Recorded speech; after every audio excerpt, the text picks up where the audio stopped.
মুসলমানদের অনুভূতিতে যদি কেউ আঘাত দেয়, বিগত প্রধানমন্ত্রী আসলে আওয়ামী লীগ না, এমন কোন ক্ষমতাসীন নাই যেমন নবীর বিরুদ্ধে পাশ্চিমের পক্ষে কিংবা খালিদের পক্ষ নিয়ে বাংলার জমিনে থাকবে, এমন কোন ক্ষমতাসীন বাংলার জমিনে নাই।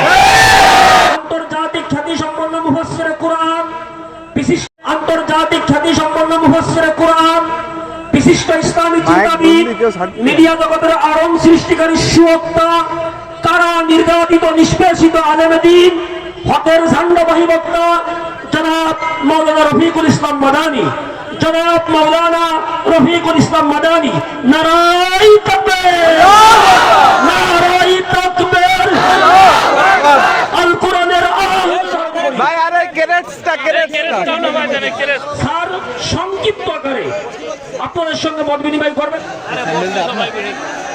আদায়ের ভিতরে সবাই বসে থাকে, আদায় শেষ হতে হতে। আউযু বিল্লাহি মিনাশ শাইতানির রাজিম, বিসমিল্লাহির রহমানির রহিম। আড়িয়ারাই বাতায় সেটি আজকে 1 মিনিটে ওনাওয়াজ। আপনারা প্লিজ আজকে একটি মাদ্রাসায় আমরা জানি যে আপনাদের এখন সময় থাকে না, আমরা সেই জায়গায় কার্পণ্যতার সময়টি নিয়েছি, প্লিজ চিৎকার করবেন না। এটি আমি একটি কথা বলে আপনাদের শেষ করবো। শিকরা বিসমি রাব্বিকাল্লাযী খালাক, অর্থাৎ পড়ার কথা বলা হয়েছে, আমরা মুসলমান।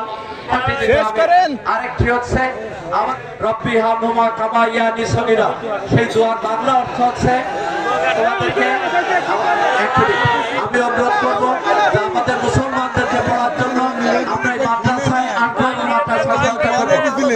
অনুরোধ করবো, আমরা মুসলমান যাতে সৃষ্টির সেরা জীবায় সেই বিষয় সহ আমাদেরকে ওয়াজ করার জন্য। আসসালামু আলাইকুম ওয়া রাহমাতুল্লাহি ওয়া বারাকাতুহু।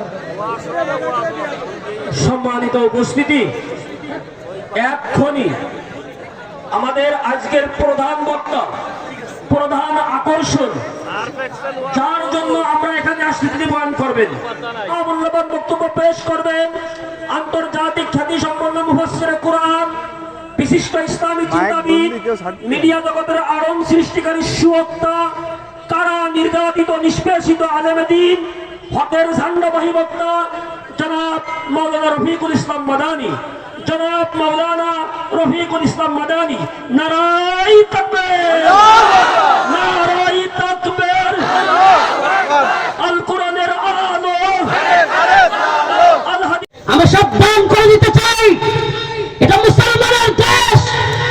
এদেশে কত দল ক্ষমতায় আইলো, কত দল গেল, কত নেতা কত নেত্রী গেল, নেতা নেত্রী দল ক্ষমতায় আসবে যাবে, কিন্তু এদেশে ইসলাম ছিল, ইসলাম আছে, ইসলাম থাকবে।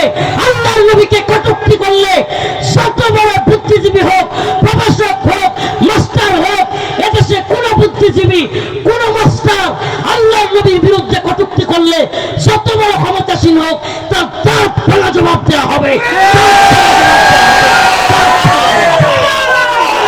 কটূক্তি করবে আমরা মানতে পারি না।